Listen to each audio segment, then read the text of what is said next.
Zavazadlo nesmí být z bezpečnostních důvodů uloženo u nouzových východů a také nesmí žádným způsobem ohrožovat bezpečnost nebo pohodlí ostatních cestujících. Děkujeme vám.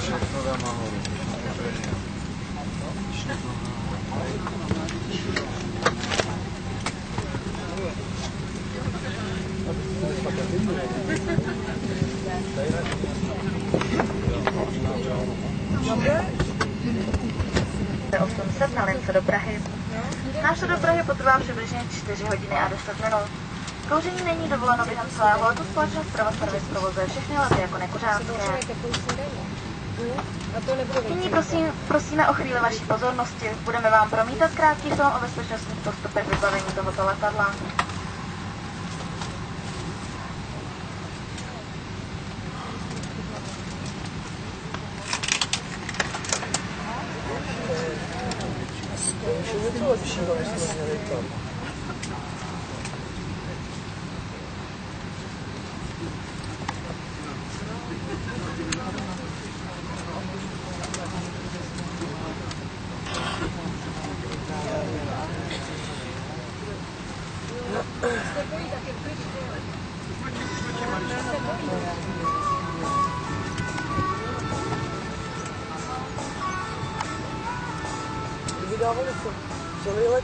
Dámy a pánové, dovolte nám, abychom vás jménem soukromé letecké společnosti Travel Service přivítali na palubě Boeingu 737-800.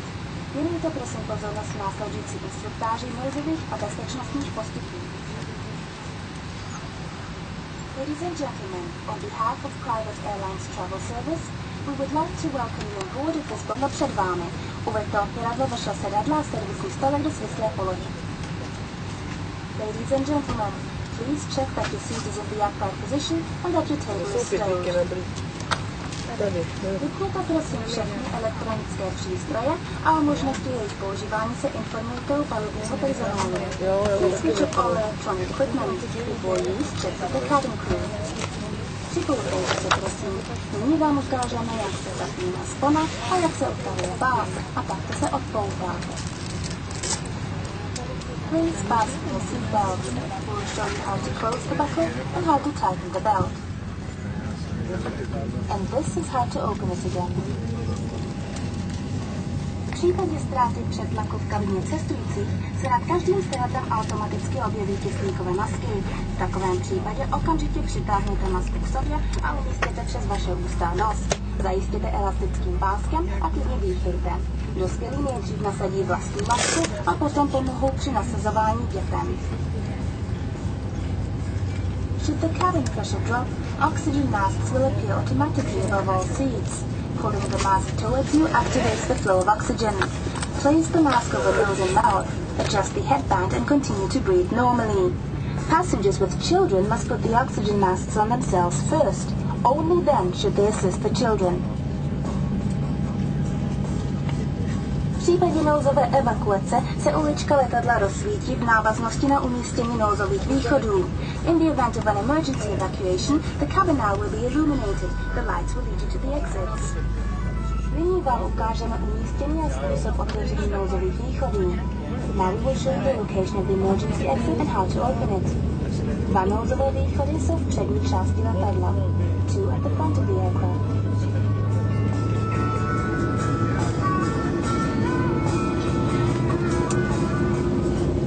Nouzové východy jsou nad křídly.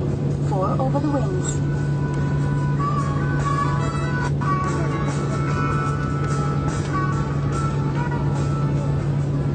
Dva nouzové východy jsou v zadní části letadla. 2 at the back of the aircraft.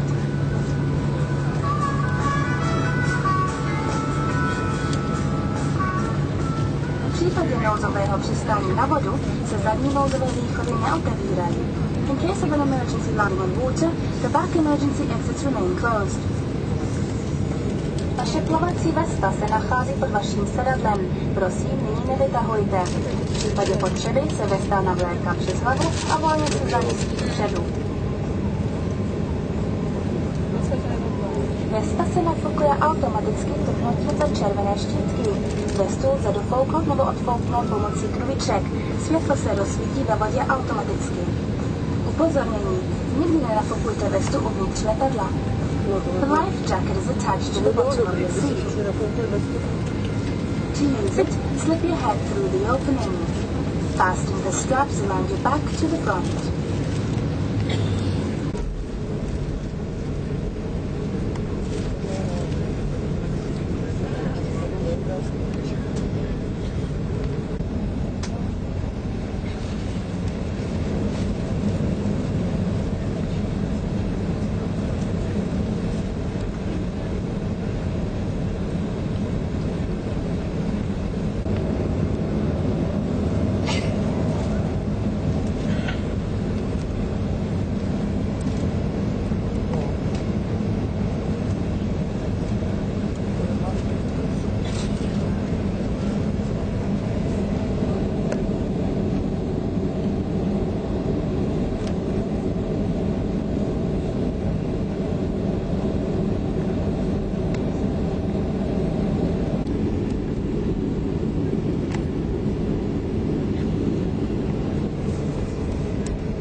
Za okamžik budeme startovat. Ještě jednou se prosím přesvědčte, že jste správně připoutáni. Děkujeme vám.